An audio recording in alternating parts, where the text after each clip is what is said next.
Sa video na ito ay pag-uusapan natin at bibigyan ng linaw ang isyu tungkol sa di umano itong si Oliver ay pinasok na ng ibang blogger.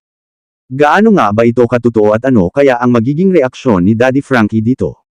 Kung ating matatandaan mga kaibigan sa mga post na ito kung saan makikita si Oliver na nagsisimba umani ito ng samot satang reaksyon mula sa netizen. Ang sabi po kasi sa mga komento mga kaibigan ay ganito, bakit daw may naglalakas ng loob na mag-post sa social media ng update ni Kuya Oliver gayong wala naman itong pahintulot mula kay Daddy Frankie. Ang sabi naman ng iba mukhang sinasabotahe si Daddy Frankie ng ibang blogger at mukhang may ibang blogger na planong mag-blog kay Kuya Oliver.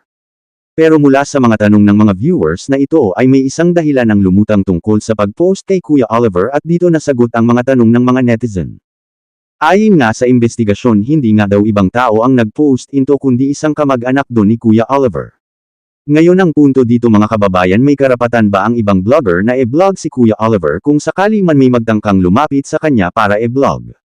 Samantala may mga nagsasabi naman na bakit hindi na lang daw si Ansing ang mag-blog kay Kuya Oliver para kahit paano makatulong daw si Ansing sa kanyang kapatid kapag sumusahod na sila sa YouTube. Ang tanong naman ng iba, sino naman ang manunood kay Ansing kung sakaling e-blog niya si Kuya Oliver dahil siguradong mababash lang si Ansing kapag ginawa niya ito. Ngayon ang tanong, payag ka ba bilang viewers na si Ansing na lang ang mag-blog kay Kuya Oliver? Para sa akin mga kababayan, hindi ako sang-ayon kung basta-basta na lamang papasok ang ibang blogger para i-blog si Kuya Oliver. Lalo na kung wala naman silang malinaw na pahintulot at wala silang direktang ugnayan kay Oliver o sa mga taong tunay na gumagabay sa kanya. Hindi naman sa ipinagbabawal natin ang ibang blogger na gumawa ng content, pero sa sitwasyon ni Kuya Oliver, kailangan talagang maging maingat. Hindi siya dapat tingnan na parang isang content lamang na pwedeng lapitan, kuhanan ng video, at pagkatapos ay i-upload para kumita ng views.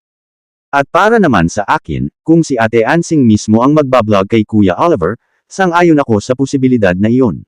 Dahil magkapatid sila, at kung talagang makakatulong kay Oliver ang pagkakaroon ng sariling content ni Ansing tungkol sa kanyang kapatid, bakit naman natin agad tututulan? Pero may isang malaking tanong dito, may susuporta kaya sa kanila? Dahil alam naman natin na hindi lahat ng viewers ay pabor kay Ate Ansing. May mga taong hanggang ngayon ay hindi maganda ang pananaw sa kanya, kaya posibleng kahit magandang intensyon ang dala niya para kay Oliver, hindi pa rin siya susuportahan ng ibang viewers. At iyon ang magiging malaking hamon para kay Ansing. Halimbawa, gumawa siya ng video tungkol kay Oliver. Posibleng may mga manood dahil interesado sila sa update ni Oliver, pero mayroon ding maaaring pumunta sa comment section para muling maglabas ng kanilang galit o puna kay Ansing.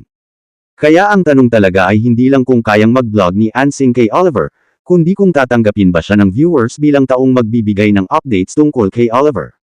Para sa akin, posible namang suportahan pa rin siya ng ibang viewers kung makikita nilang sincere ang ginagawa niya at talagang nakakatulong siya kay Oliver. Pero hindi rin natin may kakaila na mahirap makuha agad ang tiwala ng mga taong hindi na maganda ang pananaw sa kanya. Kaya kung sakaling ituloy ni Ate Ansing ang pagbablog kay Oliver, kailangan niyang maging handa. Hindi niya pwedeng isipin na dahil tungkol kay Oliver ang content, automatic na susuportahan siya ng lahat. Ang suporta ng viewers ay kailangan niyang muling pagtrabahuhan. At para sa akin, pinakamaganda kung ipapakita niya sa pamamagitan ng kanyang mga ginagawa na ang dahilan niya sa pagbablog kay Oliver ay hindi lamang para kumita sa YouTube, kundi para makatulong talaga sa kanyang kapatid.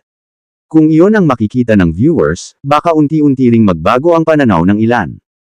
Pero kung magiging puro away, sagutan, at kontrobersya ang content, malamang mas lalo lamang lalayo ang ibang viewers. Kaya sa huli, sang-ayon ako na si Ate Ansing ang mag-blog kay Kuya Oliver, pero ang malaking hamon sa kanya ay ang pagtanggap ng viewers. Dahil maaaring suportado siya ng ilan, pero mayroon ding mga taong kahit anong gawin niya ay hindi pa rin siya susuportahan. At iyon ang magiging tunay na pagsubok kay Ate Ansing, kaya ba niyang makuha muli ang tiwala ng mga viewers habang ginagawa niya ang sinasabi niyang makakatulong sa kanyang kapatid.